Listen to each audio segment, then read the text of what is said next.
Au cœur du XIXe siècle, une révolution silencieuse s'opère dans le monde de l'art. Édouard Manet, peintre parisien visionnaire, bouleverse les codes académiques et redéfinit le rôle de l'artiste dans la société. Ses œuvres audacieuses, telles que le Déjeuner sur l'herbe et Olympia, suscitent scandale et admiration, marquant le début d'une nouvelle ère picturale. Cet essai explore la vie et l'œuvre de Manet, mettant en lumière son héritage durable dans l'histoire de l'art. Chapitre 1. Une naissance sous le signe de la tradition. Édouard Manet naît le 23 janvier 1832 à Paris, dans une famille bourgeoise et cultivée. Son père, Auguste Manet, est magistrat, et sa mère, Eugénie Désirée Fournier, appartient à la haute société. Destiné à une carrière de magistrat, Édouard choisit néanmoins la voie artistique. Après un échec à l'école navale, il entre en 1850 dans l'atelier du peintre académique Thomas Couture, où il apprend les bases de la peinture classique tout en développant son propre style. Chapitre 2. L'émergence d'un style novateur au contact de maîtres tels que Titien, Velázquez et Goya. Manet s'imprègne de leur technique tout en s'en éloignant, pour forger une identité artistique unique. Ses premières œuvres, comme Le buveur d'absinthe, révèlent son intérêt pour la vie quotidienne et les sujets contemporains, loin des thèmes historiques ou mythologiques traditionnels.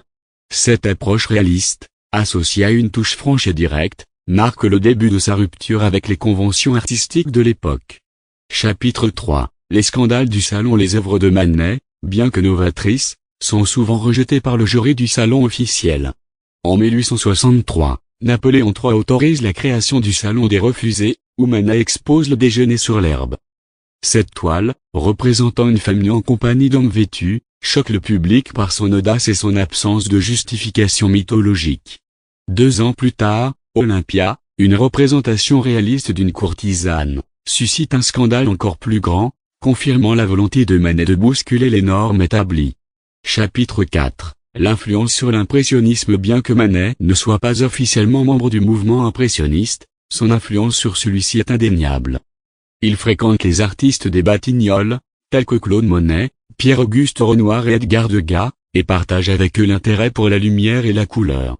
Ses œuvres, comme la musique aux Tuileries, anticipent les préoccupations impressionnistes, notamment par leur traitement de la lumière et de la vie moderne. Chapitre 5. Reconnaissance et héritage. Malgré les critiques et les rejets, Manet persévère dans sa quête artistique. En 1881, il obtient enfin une médaille au Salon pour le portrait d'Henri Rochefort, et est décoré de la Légion d'honneur. Cependant, sa santé se dégrade en raison de la syphilis, et il subit l'amputation de la jambe droite en 1883. Il décède le 30 avril 1883 à Paris, laissant derrière lui un corpus d'œuvres qui marqueront profondément l'histoire de l'art. Conclusion. Manet, le père de la modernité. Édouard Manet incarne la transition entre le réalisme et l'impressionnisme, redéfinissant le rôle de l'artiste et la perception de l'art dans la société. Par son audace, sa vision novatrice et son engagement vers la représentation de la vie moderne, il pave la voie à une nouvelle ère artistique. Aujourd'hui, ses œuvres continuent d'inspirer et de fasciner, témoignant de son génie intemporel et de son influence durable sur l'art contemporain.